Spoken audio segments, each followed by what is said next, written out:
Titanic was a cover for a top-secret military operation I was doing when we lost a nuclear submarine called the USS Scorpion. It was carrying nuclear weapons, so I needed a cover. When Robert Ballard finally admitted what he found at the wreck of the Titanic, the world of exploration and maritime history shifted in ways that few could have anticipated. For decades, Ballard's name had been tied inseparably to the great liner's discovery, and his journey to the bottom of the Atlantic in 1985 had become one of the most dramatic expeditions in modern exploration. Yet the story was always told in broad strokes.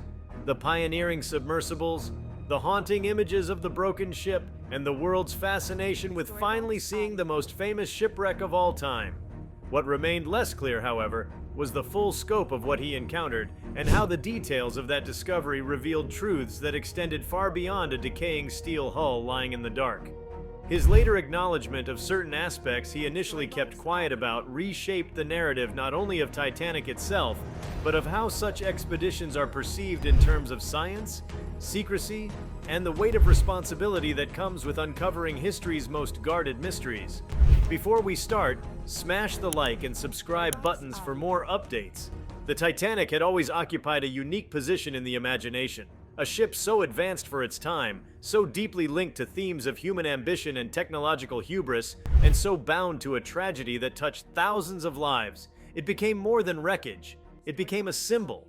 For that reason, Ballard's revelation about what he truly saw when he reached the wreck stirred emotions not only among historians, but also among the public who felt they had long understood the essence of the story. The admission forced a reconsideration of how discoveries at sea are handled and reminded people that exploration often comes with layers of complexity, choices about what to share, and the ongoing tension between scientific integrity and public appetite for information.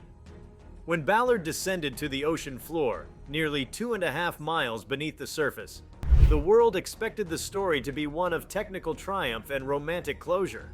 Indeed, images of the Titanic's bow resting silently in the sand seemed to fulfill that expectation. But there was more. The site was not merely a relic of a great vessel, it was a graveyard. The scattered debris field extended for miles, and the solemn reality of what lay among that wreckage was overwhelming. Ballard later admitted that the discovery carried a weight far heavier than steel beams or rusting railings. It carried the echoes of human lives that had been lost in a single night. The admission of what was found brought to light the profound moral questions tied to disturbing such a place. Part of what made his acknowledgement so striking was that, for years, Ballard had shielded the world from the full extent of what he encountered. This was not done out of deceit, but rather from a sense of reverence and protection. The Titanic was not simply an archaeological site, it was the final resting place of more than 1,500 souls. To publicize certain findings would have risked reducing that solemnity to spectacle. His silence, followed by later honesty, underscored the responsibility borne by explorers. Unlike artifacts from an ancient ruin or relics from a battlefield, this was a site frozen in modern memory, with living descendants still tied directly to its story. His eventual admission revealed how difficult it had been to balance the desire for scientific clarity with the obligation to show respect. The implications of what Ballard revealed go far beyond the Titanic itself. They highlight how exploration at extreme depths forces us to confront questions about the boundaries of science. Should explorers document everything they find, regardless of sensitivity? Or is there a higher duty to protect the dignity of those who perished? Ballard's stance showed that even in an age of relentless curiosity, not every truth needs to be broadcast immediately. Sometimes restraint is itself an act of respect. Yet once he admitted what he found, it also served as a reminder that truths cannot be hidden forever. History demands a full accounting, and the public, while often fascinated by the technical aspects of discovery, has an emotional stake in knowing the human side of the story. From a scientific perspective, his admission also shed new light on the Titanic's condition. When the wreck was first located, the focus was on its physical breakup, the bow and stern lying apart, the massive debris trail between them. Ballard's honesty about certain discoveries revealed just how violently the ship had come apart as it plunged into the depths. The seabed bore not only fragments of steel, but also countless artifacts that told the intimate story of daily life aboard the liner. Items of clothing, pieces of luggage, personal belongings.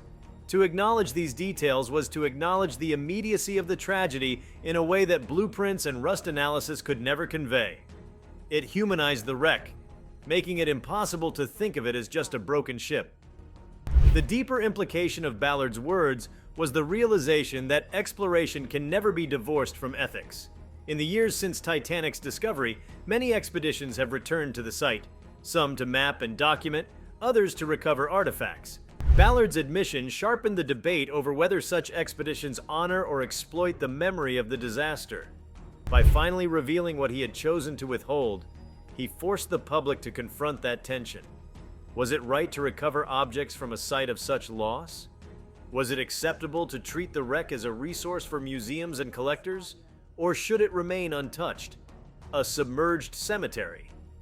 His own approach leaned heavily toward preservation, and his admission only strengthened the case for restraint. There is also an undeniable geopolitical dimension to Ballard's revelation.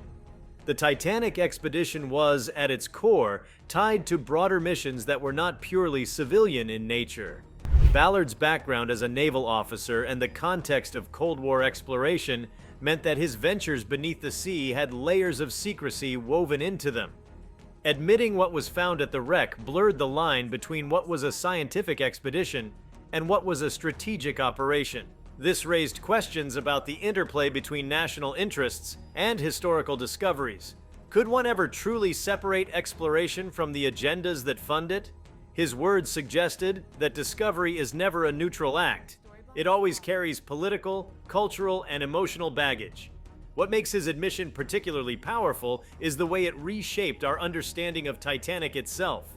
For decades, the tragedy had been understood largely through survivor accounts, historical documents, and Hollywood interpretations. But when Ballard admitted to what he saw, he added a dimension that could only come from physical presence at the site. The cold silence of the seabed, the eerie preservation of objects, the sheer magnitude of the wreck all became part of the historical record in a way that no book or film could capture. His words transformed Titanic from a distant story into a tangible, haunting reality.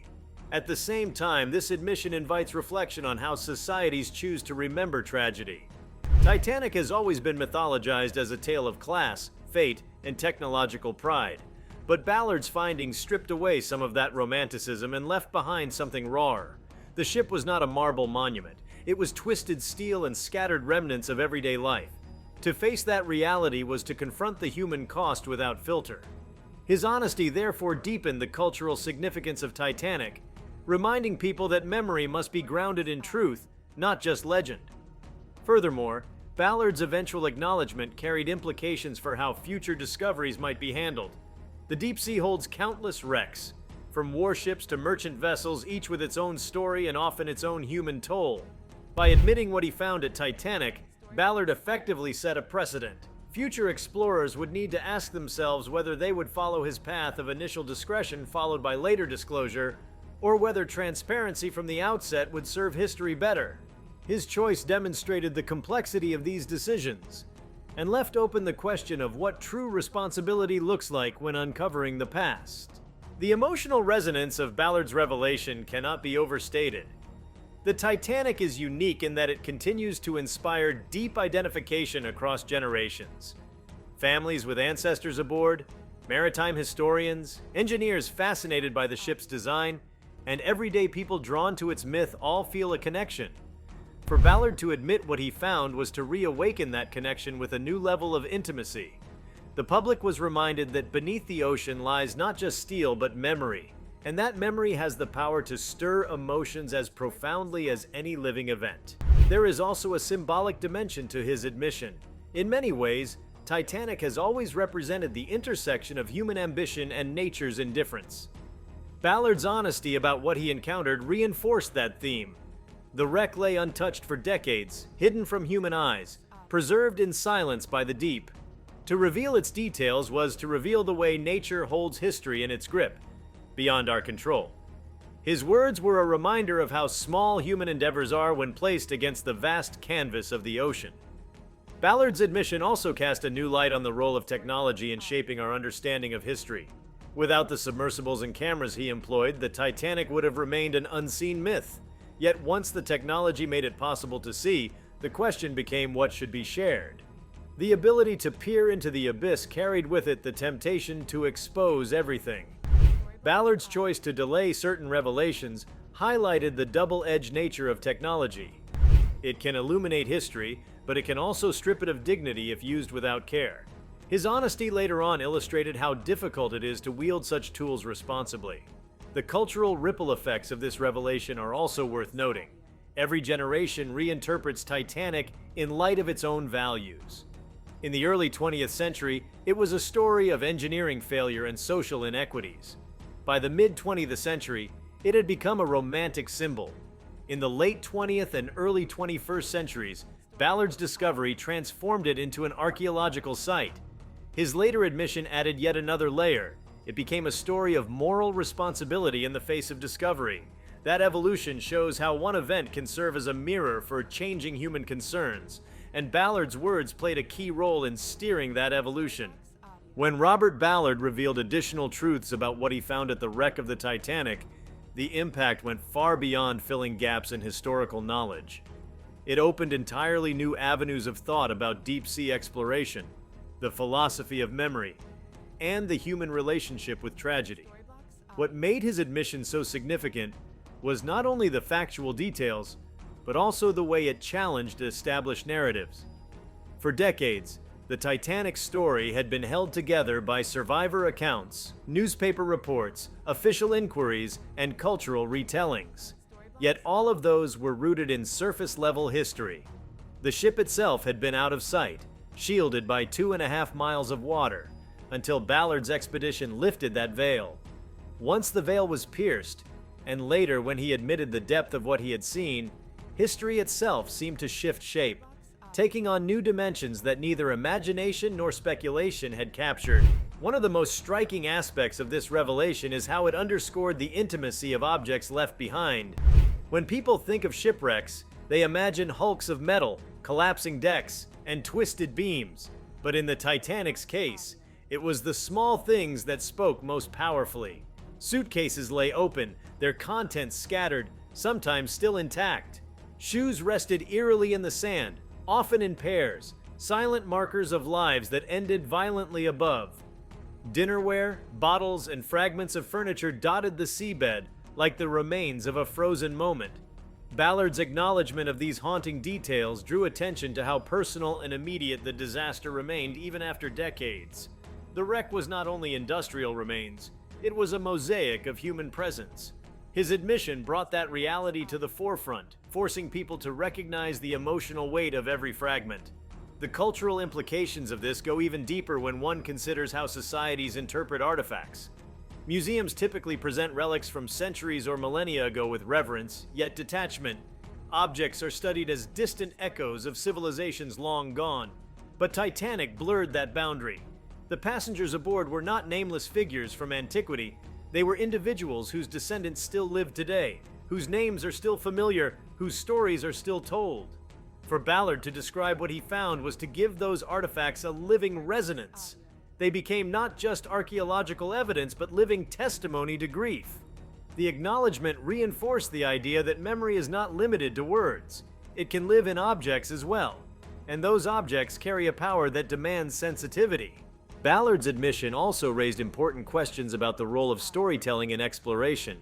For years, the public narrative of Titanic's discovery had focused on the grand image of the bow rising from the seabed, its railings intact, its anchor chains resting in the sand. That image had an almost cinematic quality, feeding into a collective imagination that already saw Titanic as a legend. Yet the reality, as he later admitted, was far more complicated, messy, and deeply human. This discrepancy reveals how stories about exploration are often curated to fit what audiences are prepared to hear. When he chose to speak more fully, Ballard shattered that curated image and replaced it with something less tidy but more honest. The implications for storytelling are profound. It demonstrated that the role of the explorer is not only to discover, but also to decide how truth is framed and delivered. Another significant implication of Ballard's revelation lies in the realm of maritime law and heritage. The Titanic has long been the subject of legal battles over ownership, salvage rights, and protection. The site's designation as an international maritime graveyard brought with it regulations and debates about who had the right to touch it, film it, or recover from it. When Ballard admitted to the depth of what was present at the wreck, it strengthened arguments for stricter protection. His words gave weight to the idea that Titanic was not just another sunken vessel, but a sacred site, deserving of treatment akin to a battlefield cemetery. Governments, cultural institutions, and advocacy groups drew upon his acknowledgement to push for laws that would shield the wreck from commercial exploitation.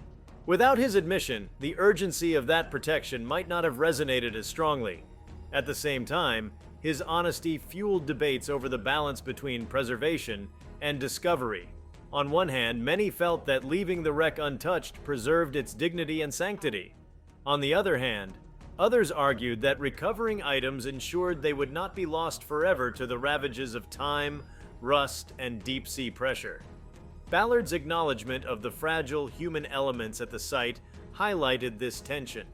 Each artifact left in the ocean was a relic that could dissolve in decades, yet each artifact recovered risked turning tragedy into display. His words became central to these debates, reminding people that exploration is not just about uncovering knowledge, but also about deciding how knowledge should be handled ethically.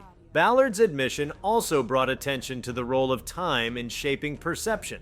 In 1912, Titanic was a fresh catastrophe, a headline that consumed the world. By the mid-20th century, it had become history, and by the late 20th century, it was mythologized. The discovery of the wreck injected new life into the story, and his later revelations gave it another layer.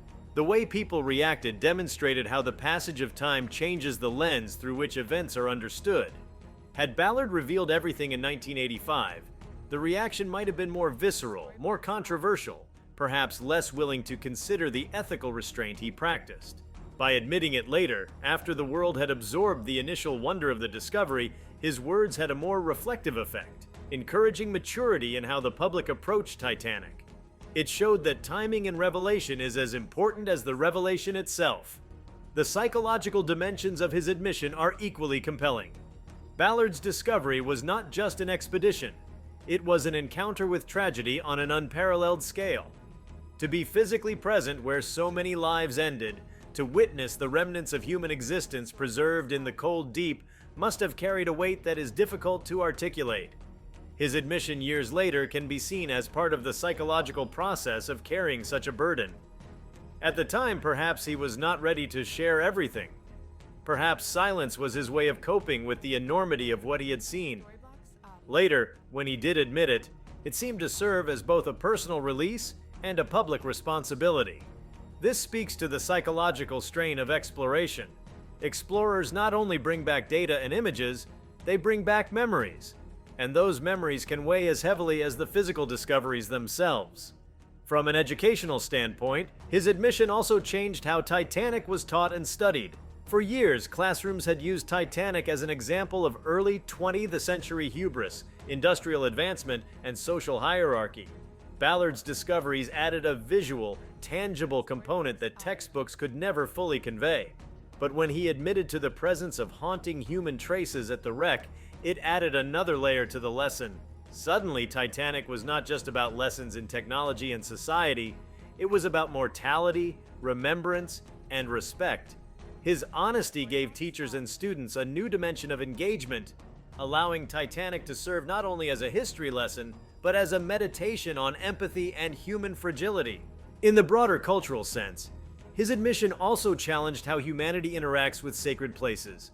Most sacred sites are on land. Battlefields, cemeteries, ruins. Titanic reminded us that some of the most sacred places lie beneath the sea. Ballard's words brought that truth home, expanding the cultural definition of heritage to include the unseen. The ocean is not just a frontier of resources and mysteries, it is also a vast archive of human history, some of it solemn and tragic. To admit what he found at Titanic was to remind the world that the ocean is as much a repository of memory as the land. This shifted the conversation about ocean exploration, encouraging respect not only for natural wonders but also for human history preserved underwater. The scientific community also felt the impact of Ballard's later honesty. The details he admitted provided new data points about the breakup of the ship, the spread of the debris field, and the way organic and inorganic material behave at such depths. These insights informed not only Titanic studies, but also the study of other wrecks. Every shipwreck carries unique conditions, but the Titanic, with its fame and thorough documentation, provided an unparalleled case study. Ballard's words added to that body of knowledge, ensuring that the scientific value of the site extended beyond curiosity and into fields like marine archaeology, corrosion science, and even deep-sea biology. Economically, his admission also influenced how Titanic-related ventures developed. Tourism, museum exhibitions, documentaries, and even popular films drew on the imagery and narratives of the wreck. By admitting what he had found, Ballard indirectly shaped how those ventures were framed. Exhibits began to emphasize solemnity, reverence, and the humanity of the passengers rather than treating the wreck as mere spectacle. His honesty influenced curators and filmmakers to handle Titanic's story with more care, often dedicating sections to remembrance rather than entertainment. This changed the economics of Titanic from pure commercialism to something balanced with memorialization. Perhaps one of the most profound aspects of Ballard's admission is how it reframed the role of the explorer in modern times. In earlier centuries, explorers were often celebrated for bringing back treasures, maps, or new territories. In the modern age, exploration is less about conquest and more about understanding. Ballard's acknowledgement revealed that the modern explorer's responsibility is not just to discover, but to interpret, to safeguard, and to respect.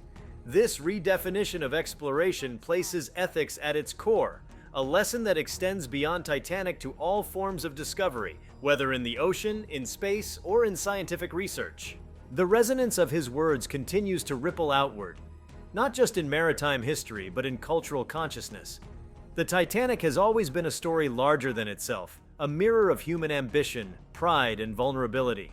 Ballard's admission amplified that mirror, making it clearer, sharper, and more difficult to turn away from. His choice to finally articulate what he had long held back ensured that the Titanic remains not just a legend, but a living lesson, one that continues to challenge how we remember, how we explore, and how we treat the past. By confronting the reality of what lay on the seabed, Ballard forced us all to ask questions that go beyond Titanic. What do we owe to the past? How do we balance curiosity with respect? What role should explorers play in shaping memory? His words linger not only as testimony to what he found, but also as a call to consider how discoveries shape us as much as we shape them.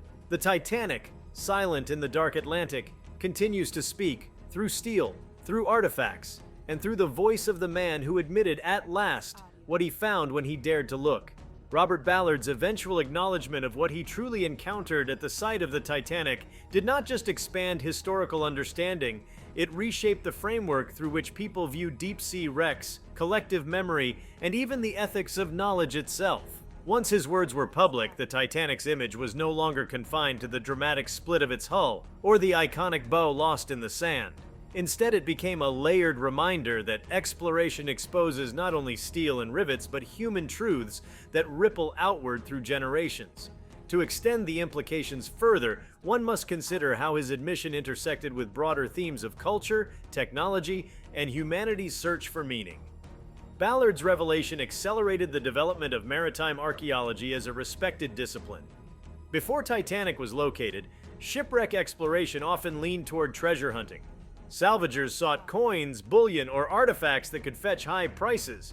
The Titanic changed that paradigm. Once Ballard admitted to the fragile and deeply human aspects of the wreck, the discipline began moving more firmly into the realm of archaeology rather than salvage.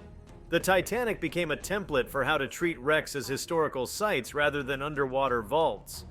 Universities began developing specialized programs in underwater archaeology, and governments started funding projects to study wrecks with greater cultural sensitivity. His honesty provided the evidence needed to argue that shipwrecks are not just curiosities, but historical archives that demand academic rigor.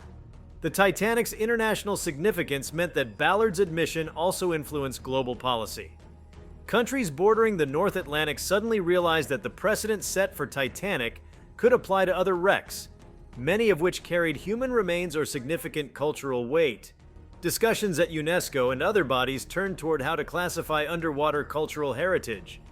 Ballard's acknowledgement gave moral force to these debates, pushing the case that wrecks must be protected as World Heritage Sites rather than exploited as commodities. The Titanic became central to conventions and treaties aimed at regulating underwater sites, and Ballard's words helped underscore why the ocean's graveyards deserve the same protection as monuments on land. Another layer of consequence lies in how his admission affected different generations' relationship with Titanic. For those alive in 1912, the disaster was immediate trauma. For their children, it became part of family memory. By the 1980s, Titanic had become a cultural legend, retold in books, plays, and eventually cinema. Ballard's admission bridged those gaps. It gave the grandchildren and great-grandchildren of victims a tangible connection to their ancestors. Instead of being distant names etched on memorials, the people aboard Titanic were suddenly present through the objects and traces Ballard described. This transformed Titanic from a fading tragedy into an intergenerational touchstone, something that families could pass down not only as history, but as living heritage. Beyond law and culture, there was also a spiritual reaction to Ballard's words. For some, the Titanic was more than a shipwreck. It was a site of collective mourning. Religious leaders and communities interpreted his admission as a kind of modern pilgrimage to a sacred place. Ceremonies were held, prayers offered, and the wreck became a symbolic altar in the depths. The acknowledgement that human traces were still discernible there deepened this sense of sanctity. The Titanic's story thus crossed from history into spirituality, as Ballard's findings encouraged people to think of the ocean floor not as a barren wasteland, but as a vast cathedral holding the memory of lives cut short. Traditionally, explorers have been lionized for daring, bravery, and discovery. Ballard's admission added a new dimension to that definition. Heroism was no longer just about planting flags or mapping the unknown. It became about restraint, respect, and honesty. By choosing not to exploit the more harrowing details at the moment of discovery and later admitting them with dignity, Ballard demonstrated a kind of moral heroism. This redefinition influences how new generations of explorers, from deep sea divers to astronauts, understand their roles. Heroism in exploration is not only about what is found, but also about how what is found is shared with the world. Ballard's revelations also spurred an outpouring of artistic response. Writers, painters, filmmakers, and musicians found new depths of inspiration in the reality of the wreck. Rather than relying on abstract or dramatized depictions, they now had descriptions rooted in direct observation. His admission about the haunting details of the site provided artists with imagery that was more poignant than fiction. As a result, the Titanic became not just a subject of historical representation, but of artistic meditation. The interplay between fact and creative interpretation was enriched by Ballard's willingness to articulate what he saw, allowing art to carry forward the emotional truth of Titanic alongside the factual one. In another sense, Ballard's admission also accelerated technological progress. The public's fascination with Titanic pushed funding towards submersible technology, imaging systems, and robotics. Once he described what lay at the wreck, there was a rush to build better tools that could explore without disturbing. Fiber optic tethers, high-definition cameras, and autonomous vehicles all benefited from this momentum. Engineers were challenged not just to reach the depths, but to do so with sensitivity, ensuring that sites like Titanic could be studied without destruction. In this way, his words had a practical legacy. They turned awe into investment and transformed curiosity into innovation. Perhaps the most far-reaching impact of his admission was how it influenced other disciplines beyond exploration. Scientists in fields ranging from medicine to anthropology drew lessons from his decision to balance truth with respect. For example, geneticists working with human remains or anthropologists studying sacred artifacts looked to Titanic as a case study in ethical responsibility. Ballard showed that the pursuit of knowledge must always be balanced with reverence for human dignity. His acknowledgement became a parable for ethics, applicable not just to the ocean floor but to laboratories, archives, and excavation sites around the world. The Titanic had always held a powerful place in popular imagination, but Ballard's honesty expanded its dimensions. It was no longer only a story of hubris, class division, or romance. It became a meditation on mortality, memory, and the responsibility of knowledge. Popular culture absorbed these themes. Novels, documentaries, and stage productions began weaving in ideas of sanctity, respect, and haunting presence. Even casual conversations about Titanic shifted. What once had been fodder for trivia and speculation now carried undertones of solemnity. Ballard's words ensured that Titanic was not trivialized but revered, embedding it deeper into the imagination of the masses. One of the most profound implications of Ballard's admission is how it turned Titanic into a mirror of mortality. The ship had always been a story about death, but his description of what still lay beneath the ocean brought that death into sharper relief. It forced people to confront not only the fragility of human life, but also the persistence of memory. To know that objects and traces still remained was to realize that mortality does not erase presence, it transforms it. Titanic thus became less about a singular disaster and more about the universal reality of human finitude. Ballard's honesty deepened this philosophical resonance, making the ship a metaphor for the human condition itself. The ocean has long been viewed as a frontier for resources, exploration, and exploitation. Ballard's admission helped to shift that perception towards stewardship. By acknowledging the Titanic as a place of solemn memory, he encouraged a view of the ocean as a repository of heritage, not just a warehouse of riches.